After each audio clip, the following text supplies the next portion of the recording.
പൂർത്തിയായ അയോധ്യയിലെ രാമക്ഷേത്രത്തിൽ പ്രധാനമന്ത്രി നരേന്ദ്രമോദി കാവ്യ പതാക ഉയർത്തിയ നടപടി രാജ്യത്തിന്റെ മതേതര ജനാധിപത്യ മൂല്യങ്ങൾക്കെതിരായ വെല്ലുവിളിയാണെന്ന് ആരോപിച്ച CPI ജനറൽ സെക്രട്ടറി ഡി രാജ രംഗത്തെത്തി. ബാബരി മസ്ജിദ് തകർത്ത കേസിൽ സുപ്രീം കോടതി നടത്തിയ സുപ്രധാന നിരീക്ഷണങ്ങളെ ഓർമ്മിപ്പിച്ചുകൊണ്ടാണ് ഡി രാജയുടെ വിമർശനം ആരംഭിക്കുന്നത്.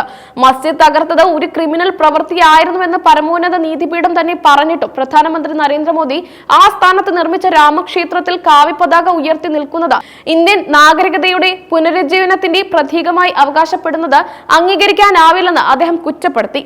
നിയമവാഴ്ചയോടുള്ള ധിക്കാരമാണിത്.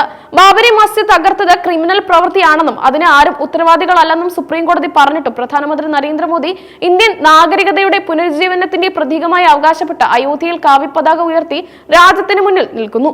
ഡി രാജ തന്റെ കുറിപ്പിൽ വ്യക്തമാക്കി. കോടതി വിധി പോലും തങ്ങളുടെ രാഷ്ട്രീയ അജണ്ടകൾക്കായി മറികടക്കുന്നു എന്ന സൂചനയാണ് അദ്ദേഹം നൽകുന്നത്. പ്രധാനമന്ത്രിയുടെ ഈ നടപടിയെ കേവലം ഒരു തിരുത്തൽ പ്രക്രിയയായി കാണാൻ സാധിക്കില്ലെന്നും ഇത് ഇന്ത്യയുടെ ഭരണഘടനാപരമായ ചരിത്രത്തെ തന്നെ മാറ്റി എഴുതാനുള്ള ധിക്കാരപരമായ ശ്രമമാണെന്നും ഡി രാജ വിമർശിക്കുന്നു. ഇടങ്ങിയതും പുറന്തള്ളുന്നതുമായ ഒരു പ്രത്യയശാസ്ത്രം ഉപയോഗിച്ചാണ് ഈ ചരിത്രപരമായ മാറ്റം വരുത്താൻ ശ്രമിക്കുന്നത്. ഇത് വെറും തിരുത്തൽ പ്രക്രിയയല്ല, ഇടുങ്ങിയതും പുറന്തള്ളുന്നതുമായ പ്രത്യയശാസ്ത്രം ഉപയോഗിച്ച് നമ്മുടെ ഭരണഘടനാ ചരിത്രത്തെ മാറ്റി എഴുതാനുള്ള ധിക്കാരപരമായ ശ്രമമാണ് അദ്ദേഹം ചൂണ്ടിക്കാട്ടി. രാജ്യത്തിന്റെ ഏറ്റവും ഉയർന്ന ഭരണഘടനാ പദവി വഹിക്കുന്ന വ്യക്തി രാജ്യത്തിന്റെ അടിസ്ഥാന തത്വങ്ങളെ തകർക്കുന്ന തരത്തിലൊരു പ്രത്യേക വിഭാഗത്തിന്റെ പ്രത്യയശാസ്ത്ര അജണ്ടയെ നിയമവിധേയമാക്കാൻ ഉപയോഗിക്കുന്നത് അതീവ ആശങ്കാജനകമാണെന്നും അദ്ദേഹം കൂട്ടിച്ചേർത്തു.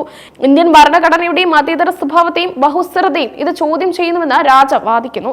ഇന്ത്യൻ ദേശീയതയെ പ്രതിനിധീകരിക്കുന്ന പതാക ഏതാണെന്ന് അറിയുന്നതിനെ കുറിച്ചുള്ള വ്യക്തമായ നിലപാടും ഡി രാജ തന്റെ കുറിപ്പിൽ അവതരിപ്പിച്ചു. ഹിന്ദു, മുസ്ലിം, സിഖ്, ക്രിസ്ത്യൻ, ദലിത്, ആദിവാസി, സ്ത്രീ, പുരുഷൻ എന്നിങ്ങനെ രാജ്യത്തെ ഓരോ പൗരനെയും യഥാർത്ഥത്തിൽ പ്രതിനിധീകരിക്കുന്നത് സ്വാതന്ത്ര്യത്തിനും മതേതര ജനാധിപത്യ റിപ്പബ്ലിക് കെട്ടിപ്പടുക്കാനും വേണ്ടി നാം പോരാടിയ ത്രിവർണ്ണ പതാകയാണെന്നും അദ്ദേഹം ഓർമ്മിപ്പിച്ചു.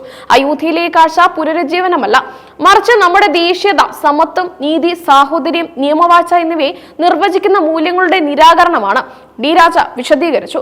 കാവ്യ പതാക ഉയർത്തുന്നതിലൂടെ രാജ്യത്തിന്റെ വൈവിധ്യത്തെ അംഗീകരിക്കുന്നതിന് പകരം ഒരു പ്രത്യേക വിഭാഗത്തിന്റെ ചിഹ്നത്തെ, ദേശീയതയെ സ്ഥാപിച്ചെടുക്കാൻ ശ്രമിക്കുന്നു എന്ന വിമർശനമാണ് അദ്ദേഹം മുന്നോട്ട് വെക്കുന്നത്. ഇത് ഇന്ത്യയുടെ മതേതര ഘടനയ്ക്ക് ഏറ്റവും വലിയ പ്രഹരമാണെന്നും അദ്ദേഹം അഭിപ്രായപ്പെട്ടു. നിർമ്മാണം പൂർത്തിയായ അയോധ്യ രാമക്ഷേത്രത്തിൽ പ്രധാനമന്ത്രി കാവ്യ പതാക ഉയർത്തിയത് ഇന്നലെയാണ്.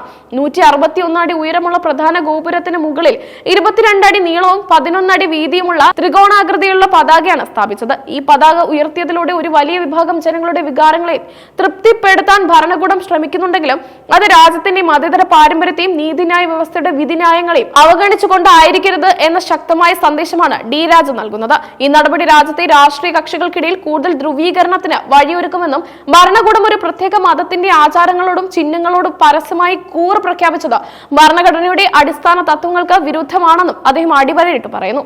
ഡി രാജയുടെ ഈ പ്രസ്താവന പ്രതിപക്ഷ പാർട്ടികൾക്കിടയിൽ വലിയ സ്വീകാര്യത നേടുമ്പോൾ ഭരണകക്ഷി ഇതിനോട് എങ്ങനെ പ്രതികരിക്കുമെന്നും ഈ വിഷയം വരും ദിവസങ്ങളിൽ ഇന്ത്യൻ രാഷ്ട്രീയത്തിൽ എന്ത് കോളിളക്കങ്ങൾ സൃഷ്ടിക്കുമെന്നും രാജ്യം ഉറ്റുനോക്കുകയാണ്.